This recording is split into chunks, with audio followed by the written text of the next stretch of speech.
সম্পৃক্ত চর্বি এবং ট্রান্সফ্যাটযুক্ত খাবার পরিহার করুন। বেশিরভাগ উদ্ভিদজাত চর্বি বা তেল অসম্পৃক্ত চর্বিযুক্ত। এটা স্বাস্থ্যের জন্য উপকারী। স্বাস্থ্যকর চর্বিযুক্ত খাবারের মধ্যে রয়েছে তৈলাক্ত মাছ, বাদাম, তিল, সয়াবিন, শস্য বীজ এবং সবজি। অধিকাংশ গোস্তে সম্পৃক্ত চর্বি থাকে যা স্বাস্থ্যের জন্য ভালো নয়। কলিজা, মগজ, ডিমের কুসুম, চিংড়ি, ঘি, মাখন খাওয়ার পরিমাণ নিয়ন্ত্রণ করতে হবে। চিপস, ফাস্টফুড এবং অনেক প্যাকেটে সংরক্ষিত খাবারে ট্রান্সফ্যাট থাকে। ট্রান্সফ্যাট হচ্ছে আংশিক জারিত ভেজিটেবল অয়েল। এটা যত কম খাওয়া যায় ততই ভালো।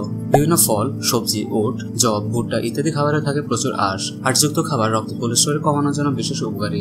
উদ্ভিদজাত স্টেরল এবং স্টেনল কোলেস্টেরলের মতো, কিন্তু কোলেস্টেরল নয়। স্টেরল এবং স্টেনল খেলে শরীরে কোলেস্টেরলের পরিশোষণের পরিমাণ কমে যায়। দই এবং বিভিন্ন ফলের রসে প্রচুর স্টেরল এবং স্টেনল থাকে।